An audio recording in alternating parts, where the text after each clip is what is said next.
Hi guys. So today we're going to be talking about mental health.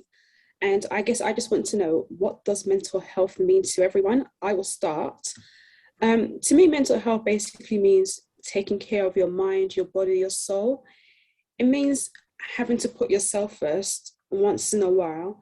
And when I say taking care of your mind, your body, and soul, like I said, putting yourself once first once in a while, looking after your body, whether that is exercise, going for walks, going to the gym, even just like, going out with your friends. I still consider that to be exercise because, when you're walking and going shopping and yada, yada, yada, that's exercise. You're getting your steps in. And then your soul. And I think that's just reflecting. I think all of that, in my opinion, is part of mental health. And most importantly, not being afraid to ask for help when you need it, as I feel that is something that as people we struggle to do. What about everyone else? I agree. I'd say that mental health to me is kind of the same thing. It's looking after your mind or thinking about your mind in the same way that you think about your body. So if you like fell over and you got a cut and you see that physically, it's like, okay, what are you doing in your day to day that affects your mental health, whether it is in a positive or negative way? I think it's a bit of like a buzzword at the moment as well. Like sometimes what I've realized for me and my mental health is it's like really basic things like eating more fruit, drinking more water, actually not scrolling aimlessly at night and getting like 8 hours sleep. So it's like sometimes mental health and maintaining it and looking after yourself can seem like you need to do all the major things, but for me it's like taking care of the little things, the things you might not notice that can be affecting you, but they are. I think health and well-being, as you said, is really under the spotlight at the moment. And the educational piece around that is very big, and it's being very well received, I think, by the nation. So like you said, Joe, about your physical health, and then I think people understand now about protein, carbohydrates, macros, all those sort of things. People have a better understanding about that, and now the shift has gone to sort of mental health and well-being. And just understanding that times where you might have felt in a certain way, being able to define it as, okay, yeah, this was when I wasn't okay, and these are the things that make me feel okay and get me back to sort of a balanced sort of equilibrium. So all of those things, I think even with myself, or other people, just really helping others understand that it's okay not to be okay as well. That's a whole other piece that's really been pushed out there, the narrative, and it's great. I really stand by it, because I feel like we have a culture of everybody's trying to justify their decisions or their actions, or sort of thing, that there needs to be a reason for it. But sometimes I just wasn't feeling okay that day, and that's fine. Yeah, I agree. I read something recently where it was talking about some companies introducing like mental health sick days. So, if you were like really struggling with your period or really having a down day, or struggling with anxiety, you would be able to use a sick day, which shows like how the world's changing, because that definitely wouldn't have been something that was even thought about even a few years ago. I remember going to like some training at work, management training, about dealing with staff members in mental health, and one of like the senior managers from a different site was like, yeah, if someone at interview said that they struggled with bipolar, I just automatically wouldn't hire them. And I definitely think that attitude is changing. I think no matter who you are and what you did in the last like year and a half in this pandemic, you probably went for a point where you struggled, or you knew someone that really struggled with their mental health. And so it's made mental health issues seem less like a them and us, and made it more like this can actually happen to anyone at any given time and affect anybody. And it's not about being strong or weak or whatever. Like we're human. Sometimes we struggle. Yeah, it's definitely less taboo now. And a lot of people, for example, with your example, people didn't know what bipolar was, and it just sounds something very negative. It almost sounds like some sort of disease or even contagious, and it's those sort of things people really like to shy away from. And as humans, we do kind of shy away from the unknown or uncertainty sort of things. So now that we understand more about stuff, then it's been digested. It's like, oh, okay, oh, you have that. Oh, I understand that. I'm familiar with this. It's fine. And that whole sort of formula is something that we kind of apply to life as humans, and just now it's being applied to mental health and well-being, and it's great because it's for the greater good. I also feel like now that we have names for things as well, people who probably in the past would have been like, actually, my mental health is fine, I don't suffer from anything, would be like, actually, when you think about it, maybe I do identify as having anxiety or depression or bipolar disorder, different things like that. And I think the pandemic has really, like you said, given people a level playing field in the fact that everyone was in the same situation. We were in the second lockdown, I think, which was in the depths of winter. Everyone was kind of at home in their head the whole time. So people who probably didn't have diagnosed mental health issues at that time were probably feeling like, oh, actually I feel incredibly anxious, or I'm doing things that are OCD behaviors, or oh, I have severe depression now because of it. So I think more people are talking about it and thinking about it in a different way. I think where a lot of people realise as well is when it was like the lockdown was lifting, and people that had been so excited for it and couldn't wait, and they suddenly had these like unexplained feelings of anxiety, and it was like, what's going on here? What is this? Why am I feeling this? There was like a lot of people I spoke to that were like, oh, this is the first time that I can think of that I felt anxious for like an unexplainable reason. And people are speaking about it more. People are speaking more openly about it. It's not taboo. I do think still culturally it can be though.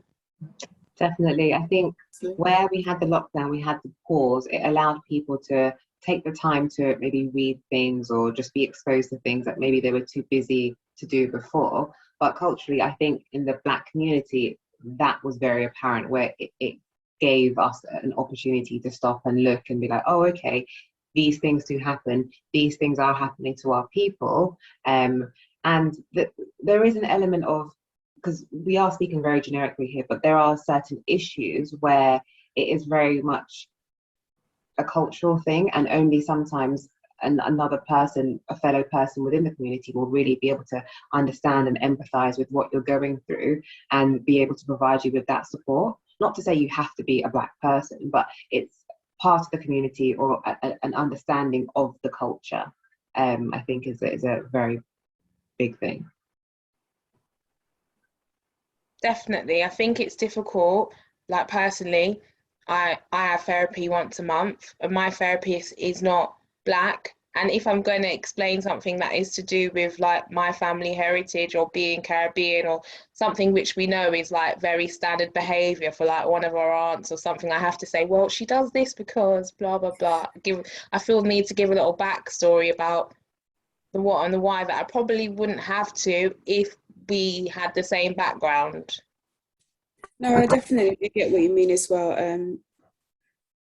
In terms of culture, I feel like, especially in the Nigerian community, I'm just speaking from experience, I feel that talking about mental health is a bit of a taboo, and that if you do have any struggles with mental health, the answer has always been that you pray on it. And I'm not saying there's anything wrong with prayer, you know, you do what works for you. However, sometimes you also do need to speak to an outside voice, you know, someone, a third party, someone that's not familiar at all. And I don't feel like it is encouraged the way that it should be. And however, I am seeing that more now than ever, people are especially like in the Black culture, they are speaking up about mental health. You know, on Instagram, I follow a group, and it is about Black people speaking up about their mental health. And I found it to be very helpful because it's made me feel that I'm not alone. Yeah, absolutely. I feel like everyone has heard the thing like, you don't need therapy, you have God, and things like that. And I feel like that's something that has been passed down for generations in so many different Black families, and it's something that is still said to this day. So the fact that you have people on social media who are so openly talking about it, and that they are Black, and I know for me, if it's a young Black person specifically, then I'm like, oh, actually, this is someone I can identify with and relate to. And if they're okay talking about it, then I feel empowered to do the same. And like, even with Yeah. social media as well, like we notice as well, like more people in the public eye, they're opening up about mental health. Whereas like 10 years ago, that was quite unheard of. They would actually keep their mental health struggles to themselves. However, now they're opening up, they're speaking about it. They're saying, look here, it's nothing to be ashamed of. We're encouraging you to speak out about it, because when you speak out about it, it means that you can seek the help that you actually are entitled to. And I think that's what people forget, that you are actually entitled to help when it comes to your mental health, and that it is okay to actually seek help. There's nothing wrong with that whatsoever. It doesn't make you weak. It just means that you're doing what's best for yourself, and you're just trying to improve or even just find the answers to whatever it is that's going on in your head that you're unfamiliar with. You know, Selena Gomez, for example, she was experiencing quite a few things. She went to a doctor, she found out that she had bipolar. She didn't know. And that's an example. Like she spoke out about it, and as a result, a lot of people, they actually thought, oh, well, I was actually experiencing this. I was experiencing this as well. And they were able to get diagnosed as well. It definitely is helpful. I do think it's like a cautionary tale though, because I think sometimes with everything that's on social media, sometimes you can sit there and try and self-diagnose. And everybody is not an expert. Like, I would say we're quite a clued up group of young women in regards to mental health and mental health issues, but I still wouldn't go to any of you to get assessed, and vice versa. You wouldn't come to me for it, because whilst we know a lot, we don't know experts. And I do think sometimes with social media, a lot of people try and maybe self-diagnose or diagnose others, or diagnose themselves and then say, you know, this is what I have, so you have this. And that's where the movement is going a bit left, maybe, with mental health. I'm not being funny. I cannot stand it. I cannot stand the false diagnosis of individuals. You know, you're feeling one thing, all of a sudden, yeah, I was depressed. Yeah, I have anxiety. Like, yeah, it sounds so harsh, but it's bullshit. It's absolute, like, these are sort of extremities of certain emotions, and the lack of being able to kind of cope with them, or needing the additional support. And it's quite a serious thing. So just to be able to, like, yeah, I have it, just fling out the words, especially now that it's so much brought to the forefront, I just feel like it's really been abused, and I really don't like it, because for the people who truly do suffer, it's especially day to day, where, you know, sometimes it really, they can't even function, the slightest things. I think it's very disrespectful. And it's not to say that people are doing it on purpose, but I think there's just the lack of, it's kind of like jumping on a bandwagon. And it's like, there needs to be also sort of a story of, don't do that, because it's not okay. You can be anxious and not have anxiety. Mm-hmm. Like, there's a big difference. Mm-hmm. Everyone goes through periods of time where they're anxious or where they feel down. That doesn't necessarily mean you've got depression. Or you in that moment, your mental health might be suffering, you might be struggling, but it doesn't mean that is your label and that you embody that. These are all, like you said, human emotions. And like, putting yourself in such a tight box, you're right, it's 100% disrespectful to people that they have anxiety and they can't literally get up in the morning and function and get on with their life. You are anxious. We all have times like that to different degrees. But that's why I say, like, when you don't have understanding, it's easy to say, I've got anxiety and I'm depressed, and because that, if it's a buzzword, you're just kind of clinging on to the buzzword without knowing the meaning behind it. And you could have actually something completely else going on with you, but you're trying to diagnose yourself based on some influencer's feed and what they're telling you is going on with them. That's what people like. They like an excuse. They like a reason to justify their behavior. Like, the reason why this is happening in my life is because of this. Like, there always has to be some sort of, but that's not the case. Like, sometimes the reason is, the reason why things aren't going well is because you're not doing the right thing in your life. Like, it's not because, oh, I'm suffering. I always say, like, deep sigh. I was gonna say, I always say with, like, it's like with the manifesting thing, it really winds me up when people are like, manifest your life, speak it into existence. I can sit here and be like, I'm gonna wake up Beyonce, and it's not gonna happen. I can't manifest something that's not gonna happen. It's very much like that. Like, you still have to work hard to get what you want. You still have to put in the work. Yeah, you can't just be like, I want this, so I'm going to read The Secret and the law of attraction is going to bring it to you. But are you doing anything? Go and get the blonde highlight, go and get the face. If you want to be Beyonce, then go and do the work. Like, anything's possible if you want to do it, but just work in. Like, just all the talk, but no walk the walk. Can't stand it. I do believe in having a positive mindset. I do think if you think positively, then more often than not, that is how you like follow through with certain things. But I agree with the whole like manifestation thing. I think that is really buzzy on social media. It's just people being like, oh, I'm going to manifest, you know, those vision boards. Oh my gosh, they piss me right off. They get on my fucking nerves, honestly. When you have a vision board and it's like a man who looks like Kofi Siriboe and whoever else. If I need to put him on a board to get him, I will do it, you know. If this is working tonight, that's tonight's activity after this. I think that manifesting can actually be good as long as, like you guys said, you're putting into work to get the results. And I feel that one of the reasons why people manifest is because it motivates them to go out and get and do what they want. So I feel that there definitely are advantages of doing that, you know. It's like, especially the vision boards as well. I know people who actually have vision boards and they'll put it on their walls and they'll be like, okay, so this is what I want in life. These are the steps that I'm going to do. And it's just like a constant reminder. They have steps. That's what's key. In the work. Have the board, but have the steps. I definitely think it's good to say out loud what you want. Like, if there's stuff that I really want, I do say out loud, I'm going to do this or I'm going to do that. But whilst I'm saying that, it's because I'm putting some little pieces in place on my chessboard to make that happen. Yeah, I do believe in yourself, etc. But I think that sometimes can have an adverse effect on your mental health when you're living in like this alternate world where you're waiting for all these things you've asked for to happen and then they don't because you've not done anything.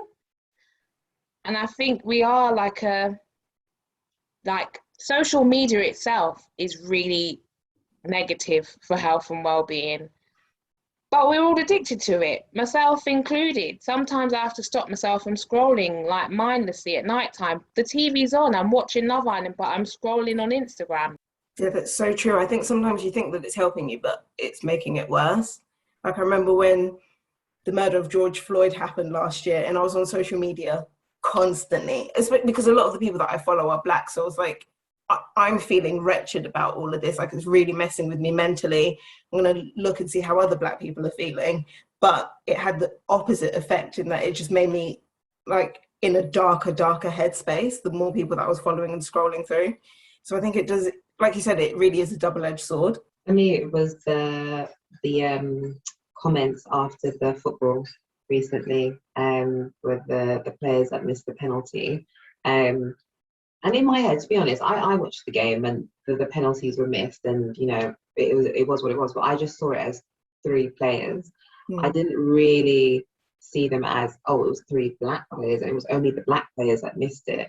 And it's just how my mind is set up. I don't know if that makes me sort of like really ignorant or am I just, my head's in the cloud. But I just don't really, not to say I don't see colour, but there's a time and a place, and that just because they were the black ones that missed it, it now became a national thing, and all of the hate, just the hate that they received, and it was all just being reposted and recirculated, and then people were trying to combat that with like sort of praise, and it just made it a very not a pleasant situation or a pleasant time to be on social media. And I know that that's something that upsets my well-being, so I know that I'm not going to be on social media for a few days, but it's just being able to take yourself away from situations, know your triggers, and understand that, okay, this isn't for me, I'm going to take a step aside. But a lot of people don't, either A, can't identify what the triggers are, or B, it's having that willpower just to move or to do what you need to do for you. Yeah. I agree. Like, I definitely felt the same after the football. I have to, George Floyd, even though it was shocking, because it was the police and we've seen it before, like, it's kind of like, not in a horrible way, but you're sort of prepared for it. But with the football, it's like the whole country had come together and everyone was excited.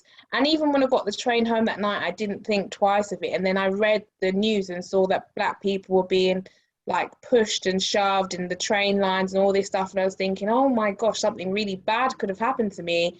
And it just made me look at the country we live in another way and look at people another way. And I have to say, I was like in the supermarket on the Monday looking at like everyone who was white around me, like, are these the same people that are on social media writing these hideous things? Are these the thoughts that are going through their head? And social media has raised your awareness. It's given the opportunity for what things that people would have said in front of their TV, in their living room, in their group of friends, they can now go on the keyboard and write it out to the whole world. And we can sit and type in 2 words and read so much racial abuse amongst other things.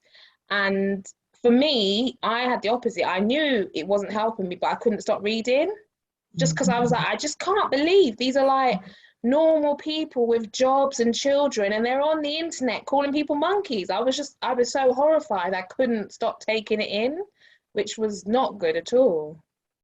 No, I agree. When, like with Natalie, so I watched the match as well, and when they missed the penalties, like straight away I knew what was going to happen, and I was just like, you know what, I'm going to stay off social media the next day. Because you're a big football fan, that's why. Yeah. But I knew straight away what was going to happen, and I messaged my brother and my friend. I was like, I bet any money the next day that's when all the racism is going to start. Like, if I was those players, I will stay off social media for a while, because I just know straight away what's going to happen.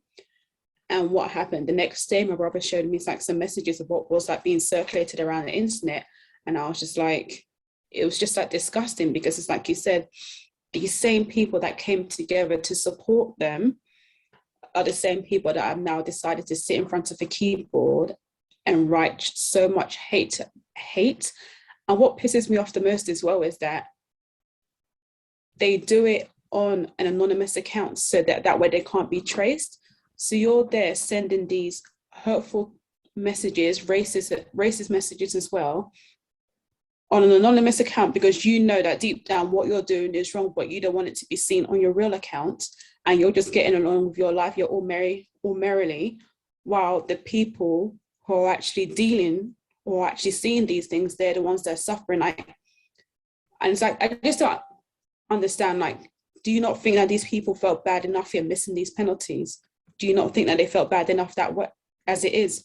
And then on top of that, you guys are sending all of these messages to them. Like, it makes no sense whatsoever. And I just feel that if I can just give these people one message, it's just think before you send stuff, think before you speak, because you have no idea the impact that it's going to have on people. Do you know what's ironic though? Like, we started this saying that things have really changed mental health wise. And then when you think about it, actually, people still don't give a shit. Yeah, it's so true. And also when you think about it, it shows you that mental health for people of colour, and specifically black people, is like twofold. There's the things that happen that are personal to you, like things that have happened in your life, in your childhood, whatever that could affect your mental health, or whether it's just like chemicals in your brain. But then there's also all of the like racial trauma and things that we have to experience as well.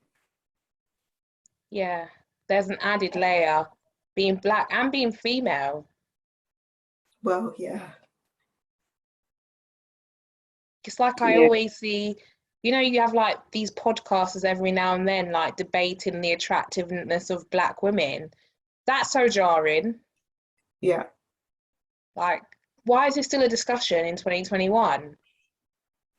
Absolutely. And it's always those dry, dusty ones. Like, fam, I don't want you. So relax. But it's true. It affects your mental health because it makes you think, like, is there something wrong with me? Just like my very being as a black woman is that unattractive to everyone, not just this tusty man on the YouTube. I think like me and they were also talking about it as well, because like with Love Island as well, like Oh my especially gosh, like it's the so last few triggering. seasons, Yeah. for last few seasons, the black female has always been the last to be picked, and it's This one's so getting abused annoying. this year. Absolutely abused. No. Well, it's kind of her own fault to a certain extent, but she's not that smart. But also, it is jarring to watch just men repeatedly come in and use her because she's a fan favorite, and that's the only reason why they're interested in her. And then them say like, "Oh, yeah, I'm into dark features and dark hair." Do you like black women or not? Like, because we're not dark features, dark hair. You like black women or you like brunettes with a tan? Keep it real. It's exactly it. When they say, what's your type? Is it blonde or brunette? And that's literally what they mean. Is it a Dark white hair blonde and woman dark or a features. white brunette woman? It's never. There's many dark-haired, dark-featured white women out there. Like, what do you mean? Yeah, definitely is something that I feel that like ITV, I'm gonna name drop them, they're not ready to address. It's like, and sometimes I just feel like you put like a black female there just so that she can be like the token black person. Yeah, but we'd then it's complain like, if she weren't there. We'd be like, oh, there's no black woman on the show. I'd prefer that. I like my show segregated. I would, but people would complain. they would complain, but then at the same time as well, it's like, yeah, put a black woman on the show, yeah, but you're not putting guys forward who you know would be interested in her. But then again, for all we know, they probably think that, oh, okay, they probably will be interested in there, because when you think about it, Kaz is there, and then she was coupled up with Toby, and then you also had Aaron. Both guys are black heritage. You would think that, or they probably would think that. Yeah, but one everyone's of them not going to be attracted to everyone just because they're all black. Right, and this is not That's the way they would think, though. What season? But I feel like that's the way. That's the way that Oh, they like, would I think. don't know. We've like many seasons, Many many. seasons. We've seen it all before. It's the same recipe. I'm sure. And then Kaz, I'm sure We Kaz know, has yeah, they're seen not the show. every. And how does Kaz feel about it? How did she feel about potentially going on the show where historically the black women have not been selected, not been seen? She thought about that blue tick. And be seen as less. She did not think, oh, I'm not going to go there and be made to feel away. I'm not going to go there and, you know, be a reflection or push a false narrative of my fellow black females. She said, no, I want to go on a TV show because of, for whatever other gain she'll get from that. It's very matter of fact. So I don't know why people are really like, oh, we shouldn't be put on there or anything like that. As much as we are a collective, we're an individual as well, and she decided to go do that, and that's for her. She knew what she was kind of going to go through. Nothing's changed, so why expect anything else? It's true, you know, and as I feel like as a black person, you are meant to go with the grain. Like that's expected for you. Like sometimes I see issues and everyone's commenting, and I don't want to comment, but I feel like I need to because it looks bad. But sometimes, not in a horrible way, I don't care. Like I don't have the energy or the mental capacity to jump on every single racial inequality. Like life is hard enough. Like some will really touch you and you want to say something, but you feel compelled with sometimes with everything. And it's like mentally sometimes you're just trying to process it yourself, but then you've got to scramble to put something on Instagram to look united. And I don't feel like other races feel this pressure. Oh no, I don't think they do. They do. Definitely not. I didn't think about that though. But always. But then again, they don't go through what we go through at the same time. Well, this is the thing. There are ethnic minorities in this country that, if you think about, if you're within their communities, this is the same storyline. We feel underrepresented. Why is there not an Asian girl on Love Island ever? Why is there not a Chinese girl or anyone from sort of Southeast Asia? Any of those things that does exist is because sometimes when you're so much in your own bubble, you don't realize that these are the things that are going on as well. Absolutely. No, I think so. That's true. And even like now, say we on social media, there's that Black Health Therapy Mind Matters group. Are there like other groups like for other ethnic minorities? Like, I don't know. I'm unaware. And really, there should be those spaces for everyone in an ideal situation, because everyone's mental health matters, you know? I agree, definitely. That's the thing. I think there are, but maybe we're just not aware of it. privy to it. Yeah. True. Not clued up. It's weird though. I do feel like the mental health issue, it goes like back and forth because well-being's very selective and people care about it and consider it when it suits them. Like a lot of companies now have put in these well-being policies, but they make mass redundancies and put more work on their existing staff members, and it's like, but we'll care about health and well-being, but you're not taking care of people. It's hard subject because it's still, I don't feel like there's like a lot of like legality around health and well-being, to be honest. It's still very subjective. Definitely. I think well-being is something that has been like co-opted by brands. I think in the same way as like Pride Month, you take something and you make it like capitalist, or you try to like profit off of it. And I think that's what companies are doing, because if you truly cared about people's well-being, then you would put things in place to stop people being burnt out. And we're seeing that so often at the moment. So many people are complaining about burnout or just not being able to do anything, whether it's with work or in their personal life, just because they are at their wits' end. But at the end of the day, there is sort of always going to be a priority order in life. And if you want to look at the companies that are doing things in terms of well-being for their employees, and then you look at some companies that aren't, it's because the people are not a priority. The individual is not a priority. The pound sign is a priority. So if we need to make cuts, if we need to make savings, that's what we're going to do, because at the end of the day, we need a profit, we need to make money. And it all comes from the top, or whoever is chairing the organization, and then it's drilled down. So it's not, for example, your manager or your manager. Sometimes it comes from so far above, especially if you're working for some of these major companies, global companies. You'll never see the person who is really driving the culture of the organization. And that's another thing where you want to be cared for in terms of, as an individual, I want to be appreciated, I want them to look after my well-being. Then find a company that prioritizes that. But instead, people prioritize money and think, okay, yeah, I'm joining this big financial firm because they're going to pay me, 6 figures. Okay, that's your priority, and money is their priority. So then don't go at the same time and complain that, I wasn't feeling okay to go to work today, and then they didn't care. No, they didn't. They're paying you because they want to make money. That's the whole point.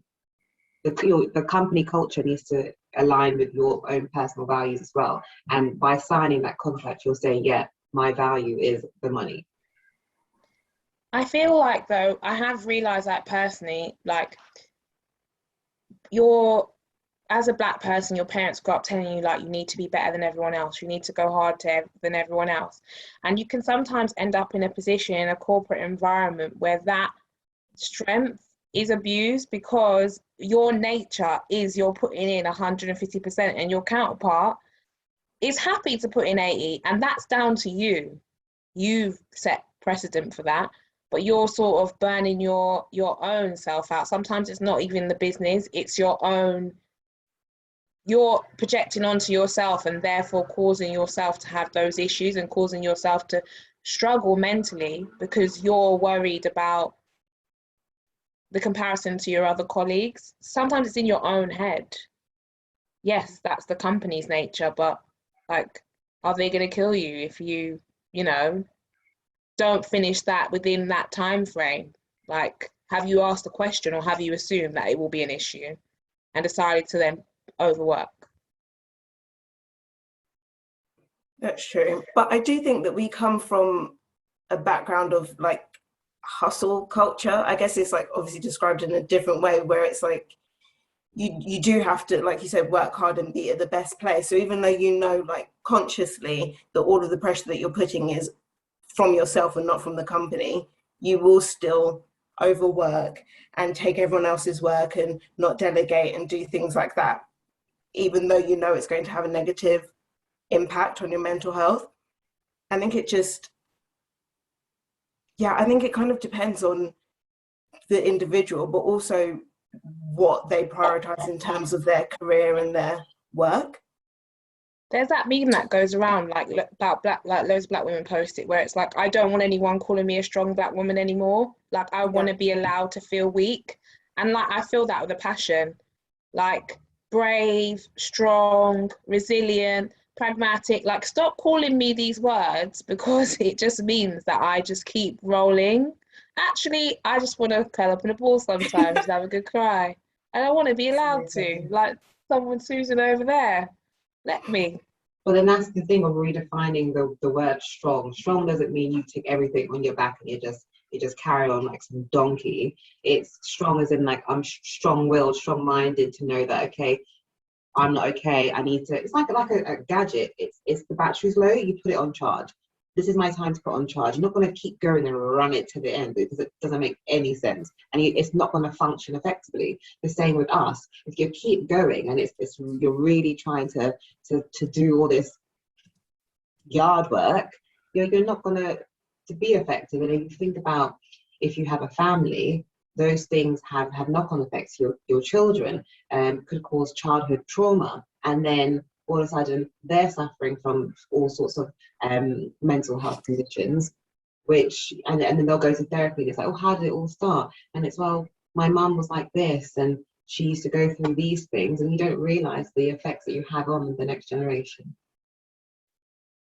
For sure. Like, I always think about my dad because he worked for like IBM in the 90s and he's a computer engineer, and he had like a bad like pains in his chest, and back then you like lifted all your equipment up to fix stuff and like would go up and down the stairs in central London and all the office blocks, blah blah blah. And that's how he ended up having his first heart attack. He wouldn't go to the hospital and get checked out because can't take a day off, can't do that. And my mum was saying to him, she said, like I said to him, you're having pains in your chest and you need to go and get checked out. He ended up having a massive heart attack and was never ever the same again, all because he didn't want to take the time out of the working day to get checked out because he was going to be fine. And I'm sure that would have been okay in the long run. In the long run, he couldn't even do that job anymore. Like, I'm sure the company would prefer he took that time, go and have your heart attack in peace and not work through it. But it's that fight in that mind over matter. No, yeah, I know what you mean. I used to work in sales and market research, and I remember that I would literally just work these crazy shifts because in my head I would think, well, when I was working in market research, especially as it was zero contract, I would think, well, if I don't book this day, then it means that they're not going to book me in the next day. So in my head, I felt that I had to book every shift available. That way they will continue to book me. And I did end up getting burnt out completely. Like, there were times where I would go to the toilet and I would just cry because I was just so tired. And then I moved into sales and, I was working in retentions, and I didn't want to take a day off because I was like, well, if I take a day off, then it means that, someone's going to take my cell. So then I would literally like graft, and like I remember as well, like the people that I worked with were great, but then we were in competition with one another so much that it also caused like a tense atmosphere and it caused arguments. But in my head it's like, and I think in everyone's stage, you're just thinking, okay, you just have to suck it up here and just chase that money. And it literally got to the point where I was just like, you know what, I would rather take a pay cut if it means that my mental health is better. And I think even now I'm still like in that habit where I struggle to take like a whole week off of work, because it was basically what I was doing for so long. I'd only take like, you know, if I would take a day, it would be like the occasional day or two. So even now I still feel like I still struggle to take a whole week off of work based on what I experienced in the past. However, taking that pay cut, I know for a fact, was possibly the best decision that I made, because I knew for a fact that I couldn't carry on going on the way I was back then. I think that's the thing, isn't it? Like knowing what your not breaking point is, because you don't want to get that far, but knowing when to stop, I guess. Definitely, yeah. Talking of stop, shall we wrap up there? TBC.